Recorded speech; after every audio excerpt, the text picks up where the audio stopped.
This is Brakhage lecture, May 10th, 1976. Voice level test. Testing 1, 2, 3.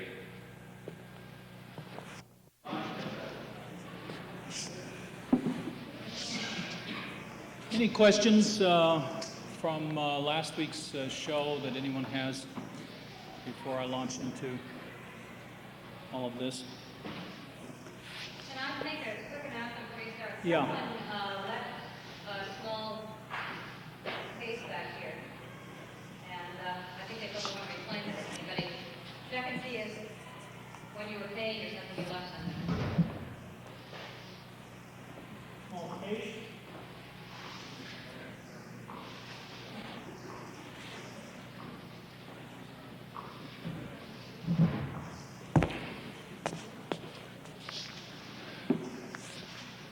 Any questions? Yes. The Horseman, the Woman, and the Moth was made. Now comes the real truth. When you ask the filmmaker himself when something was made, I can't really tell you. It was made about 8 years ago. About 68, wasn't it? 68. I have to take Rob's word for it.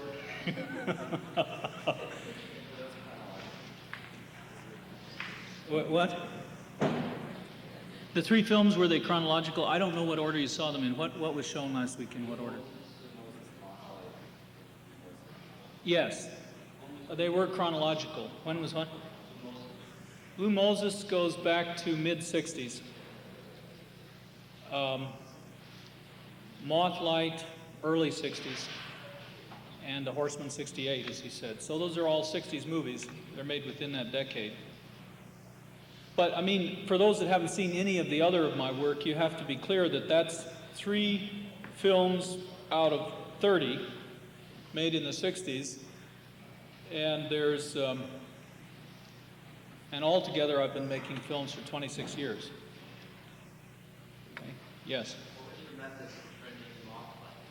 Mothlight is made by taking actual objects, that is flowers, tiny flowers, moth wings collected from where they'd killed themselves around the lamps, leaves, tiny grasses, and so forth, and pasting them directly onto mylar, that is sprocketed film, sprocketed tape, adhesive tape, which is usually used for splicing, and then packing another level of mylar on top of that. That was the tricky part. I mean, it's hard enough to find 24 almost identical small mountain flowers that'll fit inside the size of a 60 millimeter frame, that is about the size of your 4th fingernail, and lay them out.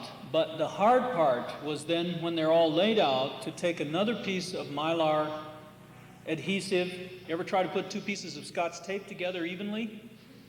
Plus get all the sprocket holes to match exactly, despite what's packed between them? That was tough. Then I took it to a very generous and understanding lab and screamed and bitched at them until they did even this. Sent it through a printer to make a master from which we then continue to make prints. Because, of course, the original is molding away and drying up. Any other questions? Pickpocket, I had that last week, but that's not in my notes this week, and I can't tell you that either. When was Pickpocket made? Anybody know? I think it's a little earlier than that. I think it's mid-50s, because as I recall that Amos Vogel had it in distribution through Cinema 16 by the late 50s. In fact, it may be that he picked it up in 58 at the Brussels World's Fair when he was making that trip. I think that's when he got it. Could have been earlier, even though, when it was made.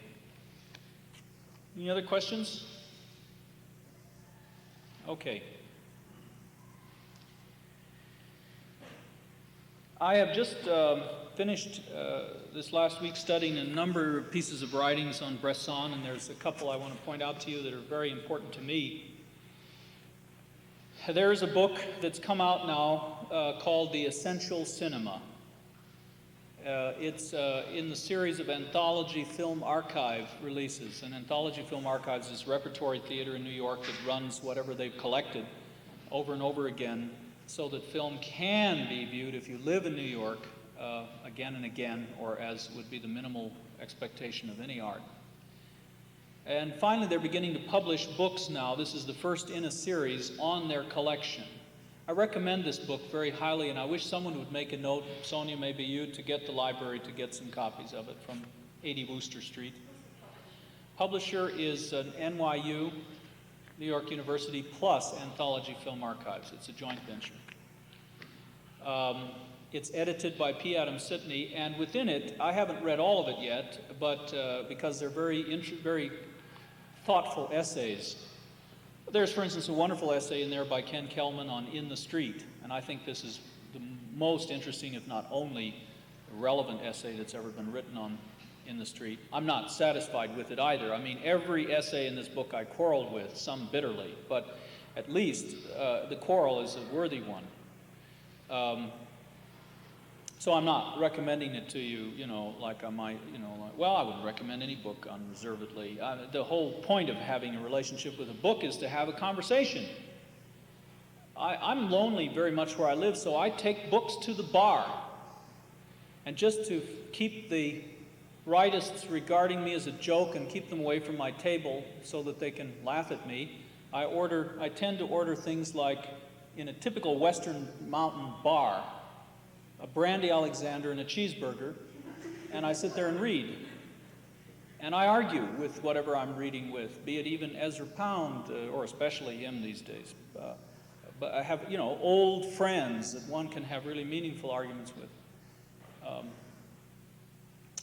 So again, but The Essential Cinema is, I think, a good book. The thing I hate the most about it is the word "the." And I think that is a dangerous blasphemy, and I've committed it myself of late by calling what should have been a text of light, the text of light. And so I'm not criticizing them on a grounds that I haven't already chewed myself out for bitterly. But to call a collection, principally it's bad in this book because they list the films they've collected, okay? And then they put those under the title, The Essential Cinema. Essential cinema would have been a grace that we badly need in this society that tries to play the arts like football games. Okay. But within that is a marvelous essay by P. Adam Sitney, I think the best piece of writing he's ever done on Robert Bresson. So it's certainly pertinent to recommend that to you. And having said that, I'm now going to give you just a few of the points that come from this extensive essay on Bresson, and then I'm going to quarrel with some of them. P. Adam Sitney points out, and I think this is very important, that in the Diary of a Country Priest, Bresson, quote, confronted the problem of transposing the first-person novel to the cinema. Now, that pricks my ears up right away this year because this whole year's course is under the theme of first-person singular, or whatever mask approaching these films. I mean, that's been my approach and has guided most of my thinking, to approach these films from a viewpoint of what is the real revelation of that unique weirdness beyond anybody's imagination of Mars, Venus, Pluto, or other galaxies that any other person is. And whatever it is that another person can make or push forth that gives any viewer some sense of uniqueness of person is the number one value to me of art, at least socially in our time. In fact, I've said it may be the last, art may in our time be the last public surfacing of privacy permitted. And so it's precious. And being precious, we don't want to get too precious with it, but still that's a value that's terribly important. And so Sitney is finding, which I don't find Bresson the only or even in fact the best exponent of this, but certainly he's one of the most intellectually conscious filmmakers in the world of the quote, confronting the problem of transposing the first-person novel to the cinema. First person as it appears in the I of the memory over the existential I, that is the capital letter I. Now, stop and think a minute how wondrous it is that those two words in English sound the same, I and I, or I means yes, sir, whereas any other double usually means no. Like when a dog or cat smacks its lips twice, this means no. Invariably, I've discovered this to be so, and it's a principle that runs through most languages. But we have the word I, meaning yes, yet it's a sailor's word said to the captain when he orders the poor sailor to do something he'd really like to mutiny over, usually. Aye, sir. So it is a no, in a way. I, and I, A-Y. First person, as it appears in the I of the memory over the existential I. Okay? Now, I mean, you have to consider what kind of a problem that is, as Sidney explicates very beautifully. In the novel, I mean, we have a long tradition of people saying, I did this and I did that, whether they did or not. That is, whether the author did those things or not. He can impose a capital letter I, which is, in fact, the communal I. And E. Cummings does not really, I mean, that's just too tricky and too simple to make it a small letter I and think you've retrieved it for person again. That I, as it occurs as a word, is the I we all share, so again, it isn't all that personal. It's communal. The communal I, in fact, Robert Duncan says, as I've quoted often in this class, that in a poem, no I but the communal I can arise because of its nature. Poets concerned with languages, and of its nature, I will be the I we all share, capital letter I, capped or not. So, how does that be done in film? And Sidney also goes into the fact that the major attempt that's been made to deal with the subjective, that subjectivity in filmmaking of novels has been Lady of the Lake, which I don't even know the director of it, but it was a film made in the 50s which failed miserably, both at the box office and every other way. Their trick was simple, what should have seemed simple, that the camera moves around and is the detective. Otherwise, the lead in the film, you only hear his voice on the soundtrack and once see him in a mirror rather than the camera, which in fact gives away the whole show. If they'd had the bravery at that moment to have had the camera come up over his shoulder, well, at any rate, it didn't work. Orson Welles is another person that was interested in trying this, and others have in a way. And in many movies, there's this instant where the camera seems to take the protagonist's place, i.e. the horses are going across the plain, there's a hero, there's the villains, or vice versa, doesn't matter. At some moment, whichever you're supposed to identify with, which is getting harder and harder to recognize, the camera suddenly is on a horse riding. It's ajar. Sometimes works, sometimes doesn't, but if it works by craft, not by that I've ever seen any really deep thinking. Bresson invented a totally new approach, and we've seen the first example of it in his work was Diary of a Country Priest.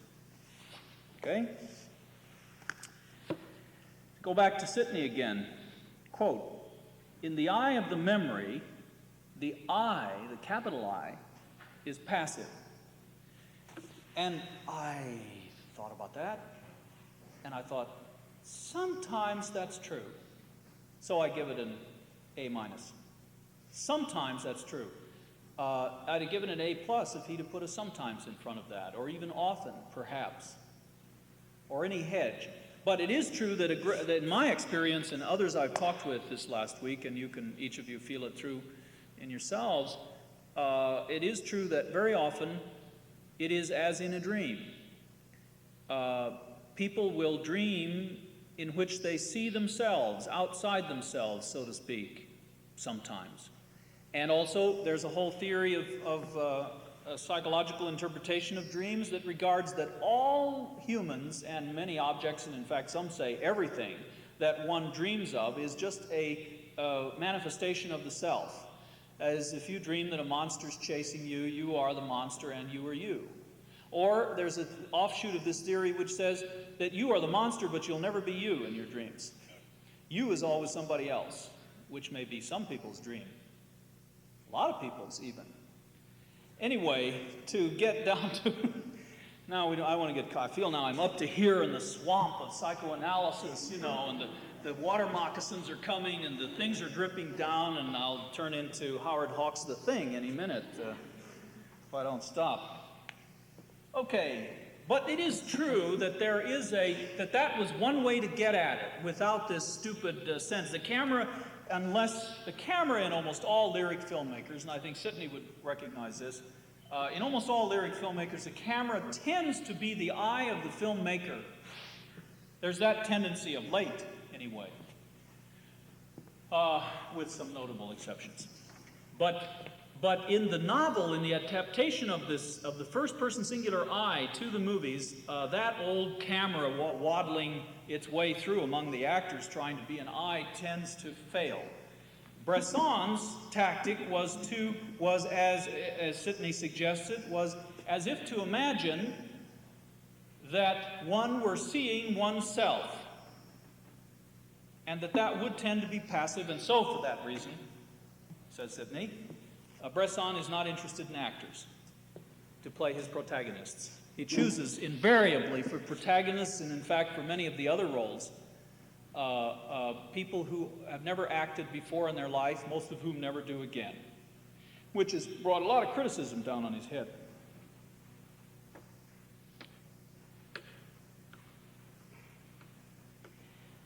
Thus, by this tactic of using non-actors, to quote Sidney, a visual correlative for the self in a narrative context is achieved by eliminating expressiveness from acting. Then I was reading a long essay by Bresson, continuing restudying that interview that he had with Godard and another fellow. And most of that essay is a bore, because what happens is poor Godard gets fussed because he begins to feel like his main tactic, which is certainly to use actors and to use them as actors and to expose them as actors, knowing they're actors, being actors, gets all fussed, as younger men will, in the face of the master, and begins arguing against this tactic of Bresson's. And Bresson begins arguing, so for at least 3 pages of translated French, nothing happens. I mean, they're just talking at cross purposes. But then a wonderful thing comes out of Bresson. As if you've got to imagine this conversation is in playing chess. Godard has about got Bresson trapped because he suggests, has it ever interested you? You can almost see Bill Buckley's little forked tongue coming out. Has it ever interested you to make a film about an actor? Huh?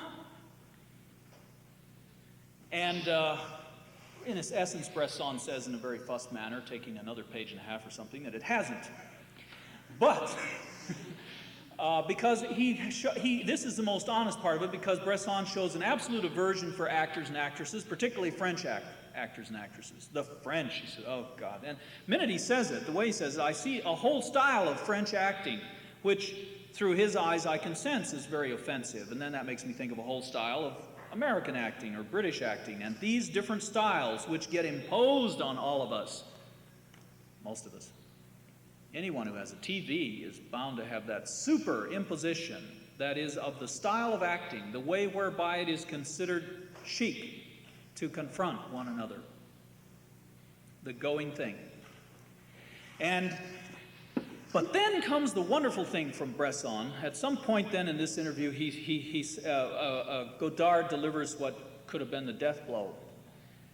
I mean, I have to tell you, also Godard is very humble and very understanding. He's like the young man, in terms of world fame, riding swiftly past the old master and waving his hat gallantly in passing.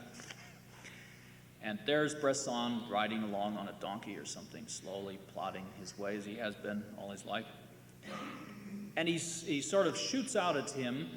But actors can also be very, very simple. They can be simple.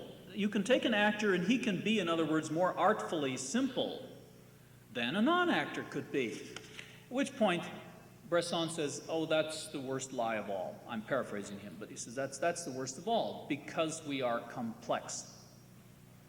Then he goes on to make clear that actors are always playing, And they're always playing to something, and that's their habit and their training, and they have that in their bones, or they never would have made it as actors.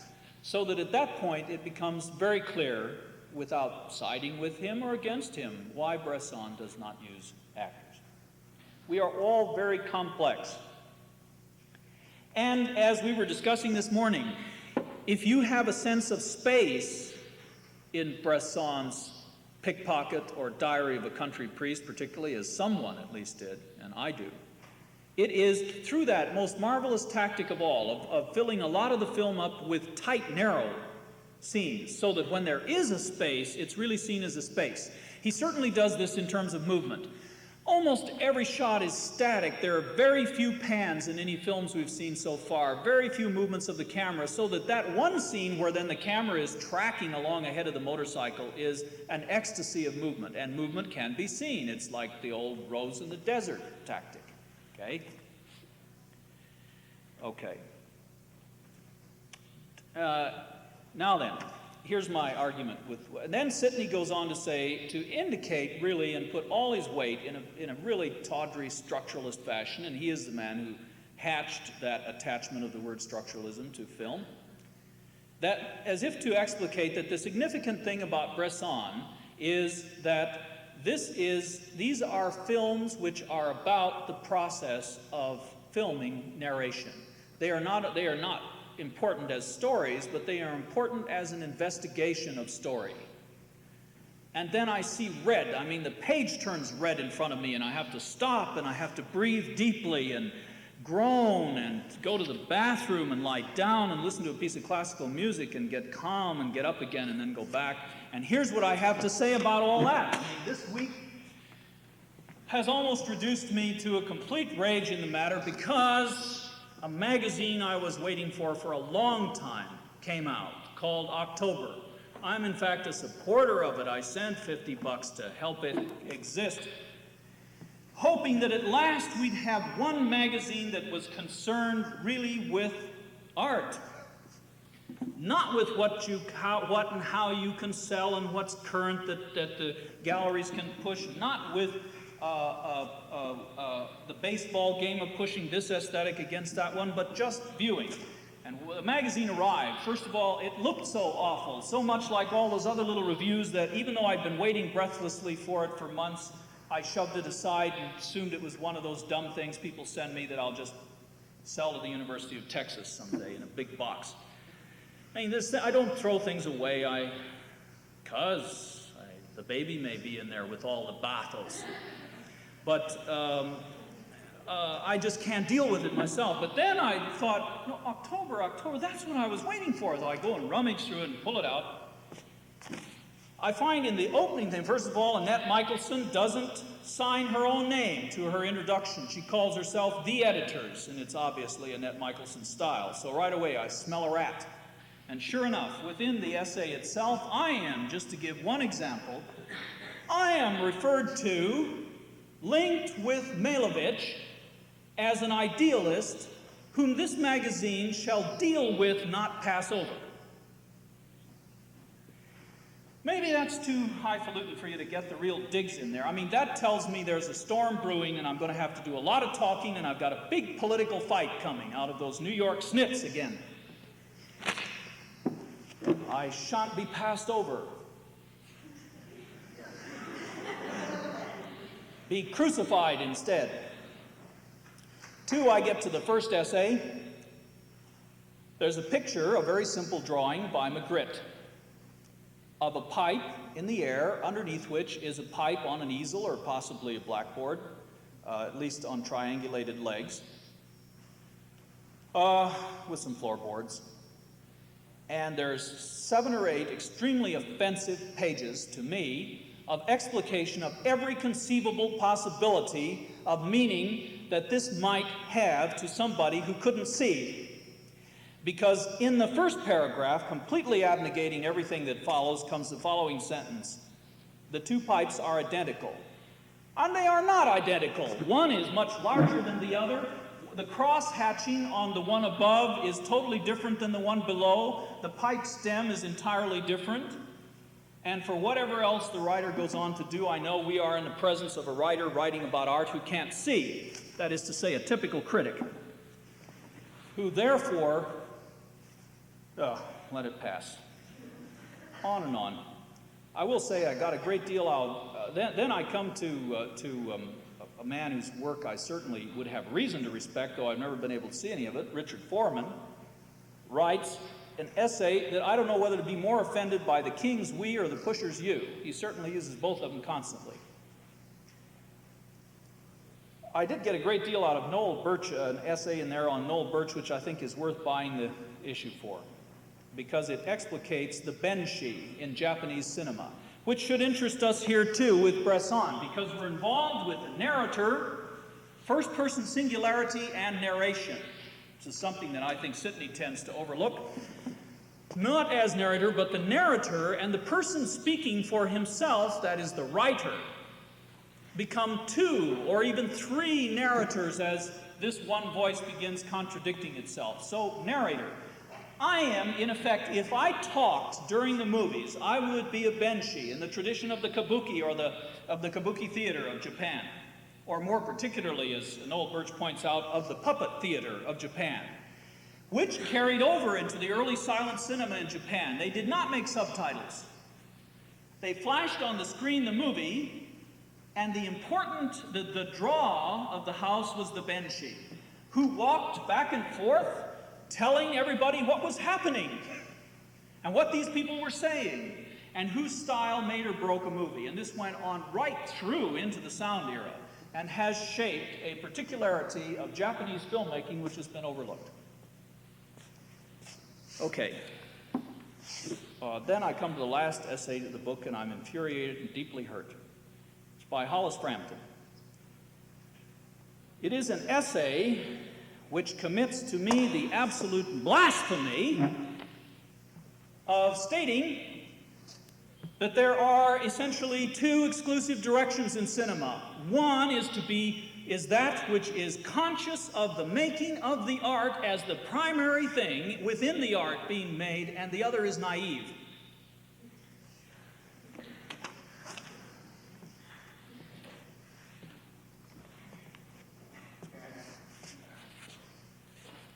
Well, this has gone far enough. This is all part of the industrial complex, which is long overdue for psychoanalysis, and it's all part of psychoanalysis, which is long overdue for investigation in the following manner. I know from my living experience what happens to people that spend too much time thinking only about themselves and how they function. And I know that exactly the same thing happens in an art. It dries up, it gets narrower and narrower, it gets less and less inclusive of living experience, and more boring. I can't think of anything more boring. The most perfect example I know are those people who can talk 8 hours nonstop about their latest operation.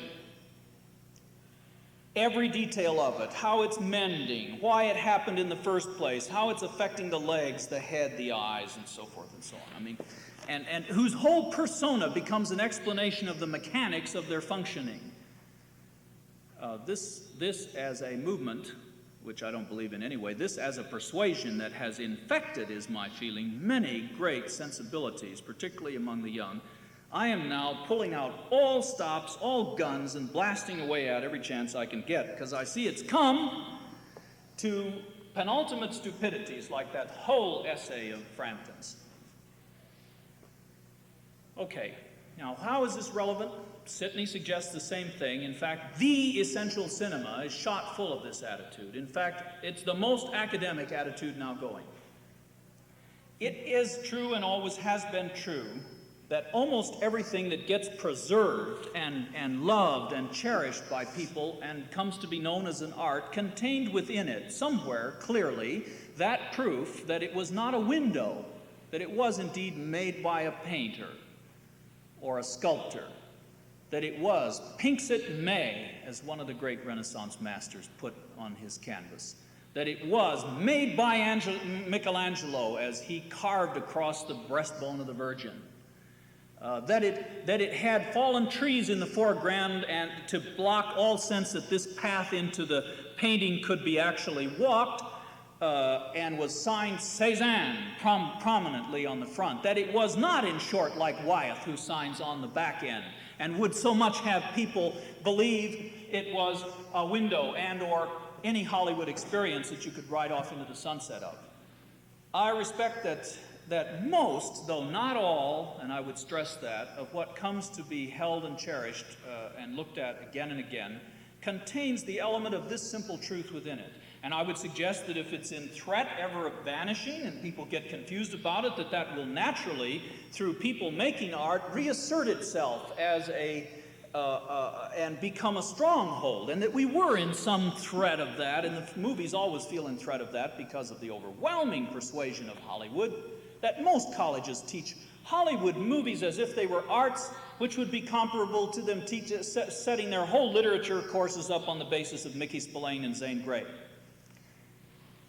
But that any proclivity that takes over to this extent, to the expense of all others, is damaging and imbalancing. And this is a very pernicious proclivity in the arts, to be always, that the art be always and only and entirely, some would have it, and certainly primarily focused upon itself being an art. I mean, this is just Hollywood stuff. This is the movie star herself before the mirror and before her camera and her public, etc. It's that same syndrome, and it's gone too far. I would argue against Sidney's belief. I would argue from making movies, which is something he doesn't do, and knowing something of how, what are the outside imaginable limitations wherein one could work. That Bresson, first of all, wasn't famous enough a director to have top French stars. That also, he was a reclusive man, a painter, in fact, who'd gone through art school, a shy man, obviously, as every inch of his interviews, a man who keeps contradicting himself, hesitating, throughout, barely stammers forth into clarity, a man also who's not bright like Godard is, or he would be as famous, world known. A man who in the face of this young, powerful Godard has to squeeze out of himself like the last drippings of a dried out toothpaste thing, something that'll sound intellectual, that'll keep the intellectual crowd looking at his work. A man who, in short, never felt comfortable in the presence of that kind of power that movie stars and all actors generate, that kind of easeability, that crowd. They weren't his type, and besides, he didn't have access to them. And then had to, out of that limitation, come to discover what could be done with non-actors, and to fabricate, like the most magnificent bird in desperation in the midst of the last snowstorm of spring, putting together enough bits and twigs of something to preserve his eggs.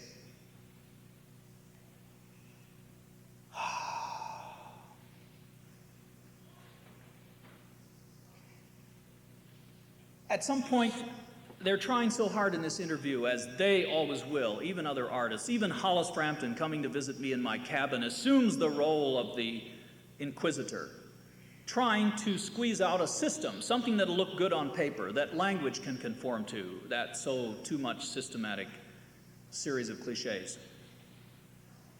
That, Bresson has to say, and does beautifully, but no system of mental, visual memory. And to go on to make quite clear that he detests systems. And yet, as if to be too much taken as an anarchist, which is death for sure in France, I mean, or anywhere, then he turns the tactics around, that it is all, yes, a system, but it has some things in it that aren't a system. This is a man who somehow managed from a beginning paint career to find himself in the madness of commercial filmmaking, not being able to take the actor and being overwhelmed by them and knowing then how to get around them, gently, carefully, persistently choosing people who would not present that aura to him. Okay, in the teeth of what Sidney suggests, which he suggests is only an irony, an ironic possibility, I would suggest is so. It happens to be a fact that when Diary of a Country Priest was finished, Bresson took it to the producer and he said it's too long and forced cuts in it. Yes, and he made cuts, and a lot of them. And in the process of making them so that the work would not be destroyed, can you imagine that agony? It's like saying, make cuts in your baby. What can go? Where does the cancer stop? Or how much do they want lopped off? He managed to recreate the film with a style that was an invention on Earth, which now can be easily called ambiguity in such essays as Sidney's. Or elliptical is a fancier word they're using a lot these days. Yes, he had to make cuts. So instead of, I'm thinking a lot about cuts these days because every time I come here, I'm tortured by those Reader's Digest versions of movies. They give you a shortened version of Hollywood movies in a double feature of them between here and Denver. It is painful, but it's had the validity of causing me to rethink cutting. I could take, I'm sure, almost any Hollywood movie and produce at least 3 minutes of absolute masterpiece out of it. But 20 minutes, no. Having to cut, the thing would have been to, well, shorten this scene, shorten that scene, shorten the other. No, he didn't do that. What he did was toss out whole what others would have considered crucial sections, leaving us with a mystery. And when that becomes a tactic is in Pickpocket, when Michael, what's he called? Michel, pardon my French. Mike, when he goes to England, 2 years disappear. We know nothing about it. But we don't know what happened. Suddenly he goes to England? I mean, it's wonderful. It's preposterous. This was born of the necessity to cut, to satisfy a producer, or at least confuse him and salvage an art. Which conjunction, which accepting his fate, as would be a thing Bresson, we could sense Bresson would do, accepting his fate, but not a breast-beating way, but just tenderly, with great worry, and like his priest, or like Michel, he invented a whole new possibility for film. That's how it happened. Not, as Sidney suggests, as if all the many personae of Bresson sat around a great round table or a board meeting table after dinner and discussed what next, and agreed on it. Should be mentioned that that film, The Diary of a Country Priest, was a film with music. It was the last of his films composed with music composed by a man called Grunewald, who's a very adequate music composer in the typical movie style. From that point on, as I hope you noticed in Pickpocket, or certainly will today, music plays an astonishing role. Now, this is Bresson feeling that whatever mood or non-mood he's trying to get is overwhelmed by the music, and it almost always certainly is. I mean, I can recall when Kabelke said it straight for me. We're sitting in the movie, and we joke sometimes when the movie's not so good. This one wasn't so good. And Peter leans over and he says, I know, he says, that a scary scene is coming. I said, how do you know? He says, the composer tells me. Sure enough, there's a little tremolo that's just beginning way down in the bass. And so for that whole movie, we're joking back and forth because it's quite clear that the composer is the Greek chorus, sitting there telling us what's happening and how to feel about it. Now, one can see how that would get to be unbearable. And yet there is still music in Bresson. Again, the producers would need that. That'd be too tough to have a non-musical film. So what does he do? He doesn't arrive at that by any other way around. I know it. I'd swear to it. I'd swear to it if Bresson were standing here and tried to argue with me oppositely, which he would, because this kind of discussion would be putting him in danger with his producers. I know that's how he arrives at it, that he has to have music, so something new has to be done with it. So he goes to the classics, and he uses music as quotes, very seldom and slightly, in all the following films, except for, Sidney points out, Joan of Arc, His Joan of Arc has only a drum roll at the beginning and a drum roll at the end. But otherwise, intermittently, throughout, there are quotes of classical music. Happens to be in the film we're going to see. Schubert's 20th Concerto comes in about 5 or 6 times. And when it does, take note of it, because it's an absolutely unique way of using music, but it passes for absolutely normal. Again, that's how ambiguity arises in Bresson's work. He is the fool in the king's court who has to be able to tell the truth without getting his head chopped off. And that's the way to hone in, as far as I'm concerned, on what produces these things.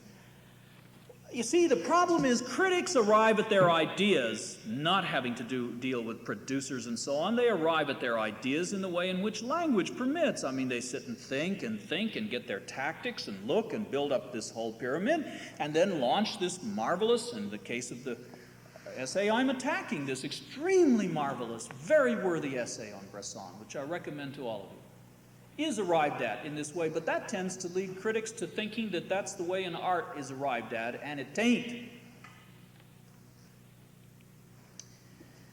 Okay, it should be mentioned also that not only does he quote classical music, but he quotes other sources in literature. He quotes, to begin with, the books that he's adapting to the screen, which he finds a limitation.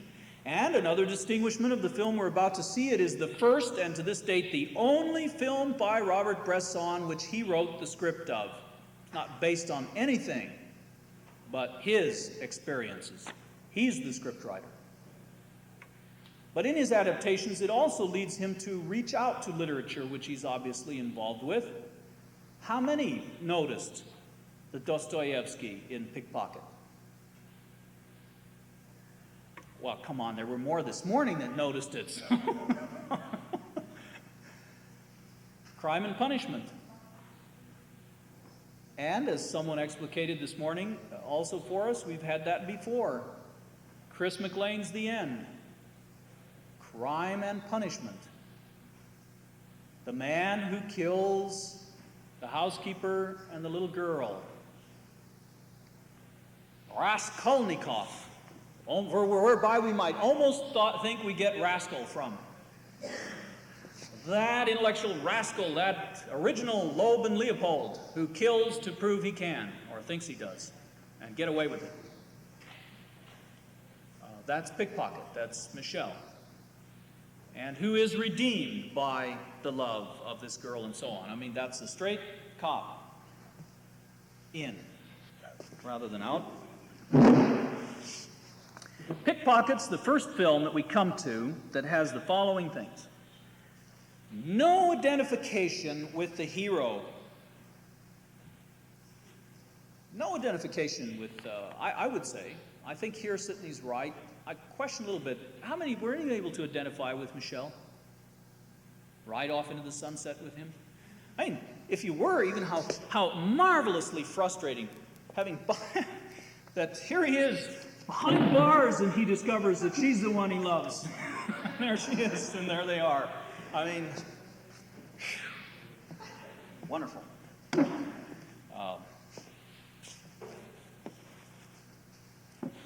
One way he gets around that, which Sidney doesn't mention at all, is again, it's along a line of language. If you think of it, how marvelous it is to say see. What does I, and I relate in sound? And then take these words see, seen, which is both past tense of the act of, and scene, as in mise en, and saw, awe, see, seen, saw, awe, seesaw.